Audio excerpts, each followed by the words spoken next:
All right, so welcome everybody back to Life with Boost, and I guys want to give you guys an update on my brother's situation with him and pancreatic cancer, and some of the things that I've been dealing with and going through, and seeing what some of the next steps that that I and myself have to prepare for, but as my brother would have to prepare for and go through too.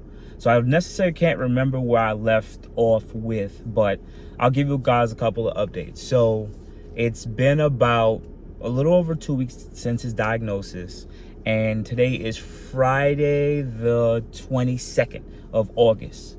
So it's been about a month since he's been dealing with these symptoms, and his eating habits have gotten a lot worse, where he's not eating solid food for, I would say, about almost a week now. He barely could eat any shakes that I make that usually will be heavy in protein, heavy in electrolytes, and any kind of antioxidants that will pretty much be good for his system to keep him have good amount of energy. And he hasn't been drinking enough water. The reason being is because of the pancreatic cancer, it has like this release of fluid from the abdomen. It's not your stomach, but the abdomen itself.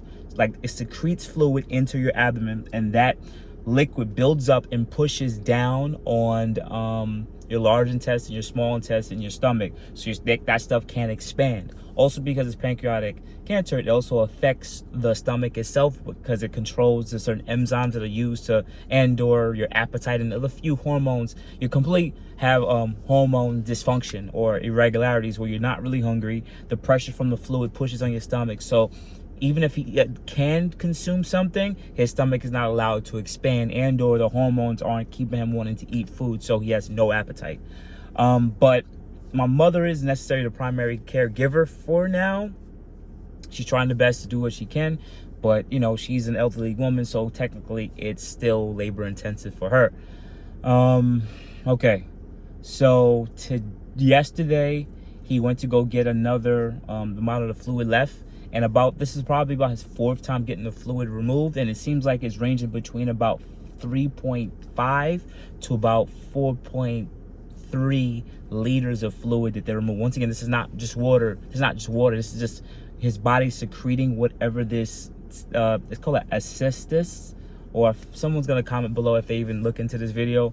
But that's what the fluid is called. And they remove that. So when he removes it, I guess because of some of the surgery, how they remove it, and my brother would have extreme pain once they remove it too. I guess it's the intestines starting to expand back open or allowed to return back to normal, but it's been happening every time they remove the fluid. So he would be in pain. Now, I would say because of the pain from the pancreatic cancer and all the other things that are causing him pain, so he's getting Oxycontin, and he's taking about, at least when I'm there around, he's taking about 2 to 3 Oxycontins a day. He tried to take 2 at one time early this week, and I got involved, and I said, no, we're not doing that, because he likes the feeling of how it makes you feel, and it's a very addictive drug. But he usually tries to take the Oxycontin at night so he can sleep. He is not sleeping a normal sleep schedule. He'll sleep maybe from, let's say if he falls asleep around 9, he might be up by 1. He just can't sleep straight through the night. Sometimes it's because the pain wakes him up, or sometimes his body just wakes him up. So for whatever reason, he's just not in a comfortable space and place for him to continue to sleep. Let me see what else is next. So yesterday he had that removed, came home. Once again, he's lost a lot of his muscle mass and fat. So he's probably, me guesstimating, he's only probably like 130 pounds or less. He's 5'7". This guy used to be like 180-ish, So he's definitely down like to 130. He lost like 40 to 50 pounds, right? Today I'm waiting for him to come home, because they're gonna go put the port in his skin, and that port is going to allow them to run the chemo, I guess, solution or fluid into his bloodstream, so he could begin starting to fight cancer. Now, I keep doing my own research to see what the survival rate is, what's the percentage of him actually living through this, and it's very low. But I do have some friends and family who do know people who have survived from pancreatic cancer between 2 to 4 stage, because remember, it's 4 stages. And I mean, it's a handful, but the funny thing is, when you learn and understand the statistics, right, only about 64 to 65,000 people get diagnosed with pancreatic cancer per year, and most of the mortality rate is about 97 to 99%. So it's a very small percentage of people who can beat this and live through this, and that's the one that people who are diagnosed. So, and that's if people can catch it and understand what's going on. Sometimes people just don't know because it's such a silent killer. It's a silent cancer. So, the biggest thing that I'm worried about is, number one, how is my brother gonna take to the chemo? Now, my lifestyle is still my lifestyle, in the sense I'm still working, but I might have to come out of work really soon to be there, to be able to physically be able to be there for my brother, if you know what I mean. Because my mom is not able, even though she used to take care of elderly people for about her whole career, she's now an elderly person and she physically can't do certain things. So it's not like my people who do know me, it's not like my job is demanding, but it's not like the type of job where you could just call out, like let's say McDonald's, and I'm called out and see you guys in 3 or 4 months. It's a situation where I have to organize this, but also I don't want to take the time out, which would be a PFL, right, paid family leave, because with FMLA, at least in New York State, your brother's not considered to be under FMLA. It's only your children, your mother and your father, and your spouse. That's it. And I think there was something else, but other than that, your siblings don't count, your grandparents don't count, your cousins and stuff, that those people don't count for FMLA. So I have to take a PFL, which is paid medical leave, paid family leave, which is good, makes sense, and that gives you up to 60 days, paid at up to 66% of your usual total pay. And that allows me to do so. We're right now in August, so if I did leave in September, I'll be coming back to work somewhere in November. That's if I take it consecutively. But once again, this is a situation where this is a long-term thing, and I don't know and understand how this may translate, if you know what I mean. I don't know if this is a situation where he's gonna be good for, he's gonna rock out for the next 3 months, and then it's like, all right, I go back. Oh, does he go back to work, or is this a situation where, you know, it may come to an end where he's good for the first 3 months, and then the next 3 months it goes, you know, drastically worse. And I don't know. And once again, I'm not saying I should care about work, but at the end of the day, I can't care about work. Let me be honest with you. I don't care about work. I do my job. I try my best to show up and do what I got to do. But other than that, I can't care about work. But I still have to organize my life around that, around work. And that's part of the frustrating part about it, right? What that next step would be, but I'm trying to go as it goes and make the best decision then. All right. My nervousness to it. Everybody I've been reading and watching and understand, you have to be powerful for the people you love and care about, right? I love and care about my brother, but I went through the 5 stages of grief already, and now I'm in I don't know if it's denial or acceptance stage, right? But I mean in the sense of, I went through it, I looked at it, I understand my emotions, and I'm looking at it like, all right, cool. This is the survival rate. Right now, my brother is still walking a little bit. He can still function, he can still take a shower. You know, he's weak, very weak, he's very small, but he has motor function. I'm looking into the symptom, or not the symptoms, but the side effects of chemotherapy in the first couple of days and weeks, and I'm just like, my brother may not be able to take it, in the sense that it may knock his ass out. Like, everyone that's taken chemo stage 4 is saying this is the worst, you know, sickness, flu, everything. It's like the worst thing ever. Like, you feel like you're dying. And I'm watching other people who went through it, and they already seemed mentally more strong towards it. They seemed physically more strong to it, right? Even some of them went to stage 4. It seems like they went in there with the idea of like, all right, I'm gonna take this on, shoot, and they have a support system. My brother's not moving like he's mentally strong. Even though I'm trying to talk to him with it, he doesn't seem mentally strong, right? My brother doesn't seem physically strong. I'm just looking at his eating habits. We're gonna put radiation in the system, and he hasn't eaten for almost 2 weeks. So how am I gonna get him to hold down food if he's not holding down food right now? You know? And that's one of the most important things. He has to be able to consume the food, get his energy to fight more. Because it's not only the mental, it's the physical too. It exists. It's his own willpower. As I keep reading, it's like 95% willpower.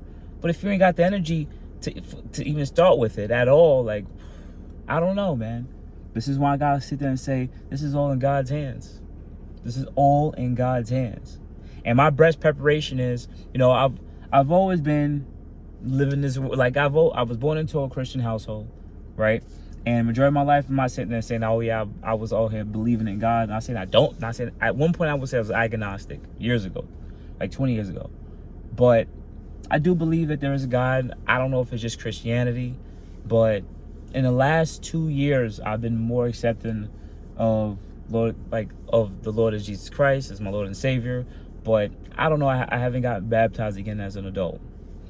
But especially in the last year, I've been more and more into the religious part of society. And now that I'm going through here, especially in the last 3 to 6 months, I was already just on that path, and this just came out of nowhere. And my belief of whatever this may be is almost like fully 100% there, man. I don't know where God wants me to lead me my path, but at some point I stopped crying, and because the thing is, crying doesn't really solve anything. Yeah, I know we're supposed to be hard, men supposed to be hard, and it's okay for us to express our emotions, but I've never been a person that I cry because of frustration. I cry because I feel as if I'm powerless, right? But then after some point, like, crying in a situation doesn't get me an outcome that I want. I got to get up and go to work. And then one day I just woke up and I sat there and said, this storm is coming. And I have to go through this storm no matter what. I can't run from it. I can't hide from it. I have to be strong for my mom. I have to be strong for my brother. And ultimately, what I want to sit there and say to anybody who's watching is, you have to have even your own support system when you're trying to support the people that you love and care about. Because at the end of the day, yeah, this is your problem because this is your brother, your sister, your mom, your uncle, your grandma, whoever this may be to you, right? But the people that you also around that are not intimately connected to the situation, those need to be strong people around you too. Because if you don't have them either, it makes it a little bit tougher, That's what I gotta say. Now that I have, I would say, a good support system around me when it comes from my friends that are there for me, small amount, and people I just never thought would be there for me in this situation. I'm thankful of that. And I guess that goes back to the statement of saying, you try to be a good person and you try to be good to good people. And then I guess sometimes that does come back, I never thought it would, but it's very thankful to the people who have reached out to me, who have connected with me, and they have went through their own path with it, their own life with it, and I have too. And I'm thankful that I have the ability of having these people around me that can provide me that light, that confidence, and just to try to be there for me. I guess by me sitting there saying every morning, me sitting there saying every morning, saying good morning, good afternoon, good night, and when people said, hey, how are you, man? I said, I'm feeling great. And I hope you feel even better. I've been saying that for probably 10 to 15 years plus to people. And the people who are going through something and recognize it always stop me and say, thank you. I really appreciate that. That is a nice way to live life and has a great way of talking. And only a small amount of people actually get it because everybody's just in a focused funnel, right? But you have to have people around you. I hired a therapist. My old therapist that was my relationship counselor. He's another Bayesian man from the last relationship I was in.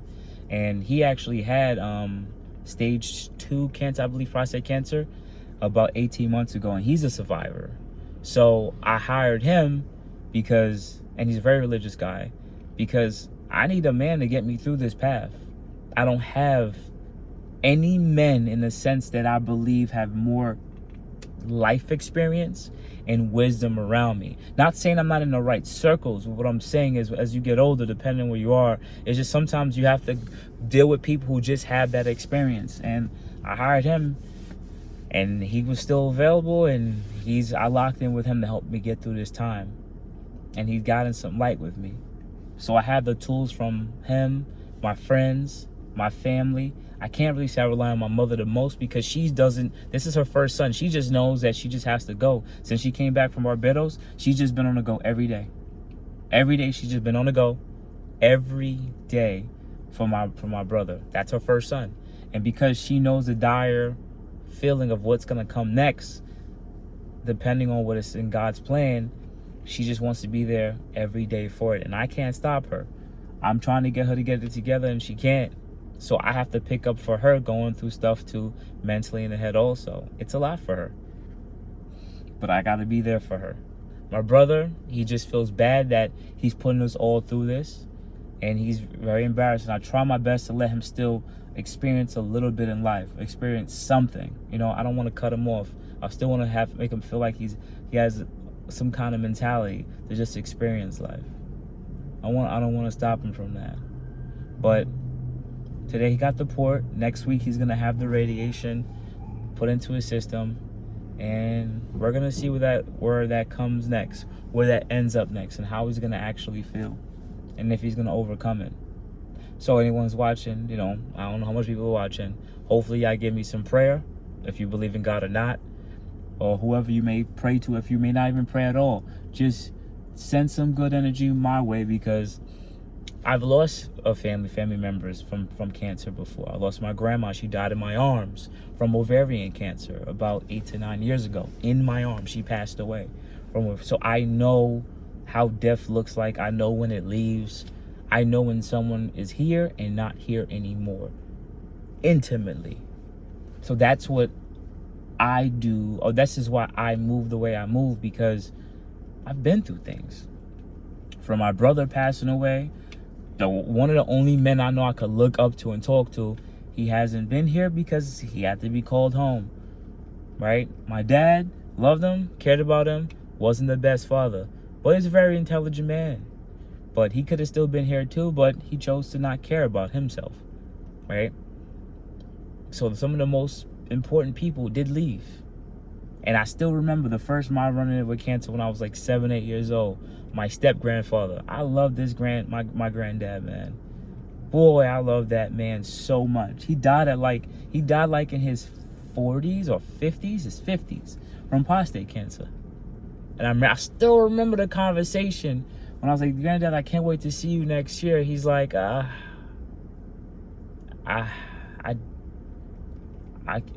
think he said if I make it through this, and he told me he was gonna take me to one of my favorite places. He said, but if I don't make it through this, just want you to know I love you. And I was a kid. I was 7, 8 years old. I didn't get it. I didn't get it then. You know? Who would have ever known? 30 years later, that is still sitting on my conscience like this. 30 years. Anyways, you gotta have some people around you to help you get through it. Life is tough. And it's okay that you're gonna have a couple of tears, and you just put them away, no matter what it is. What I think it is we're so used to trolling and making fun of people on TikTok, Instagram, and everybody's very sensitive, not sensitive anymore until it really happens to them. So, yeah, guys, have a good morning, good afternoon, good night. I appreciate it. You guys have a good day. Thank you for tapping in. Later.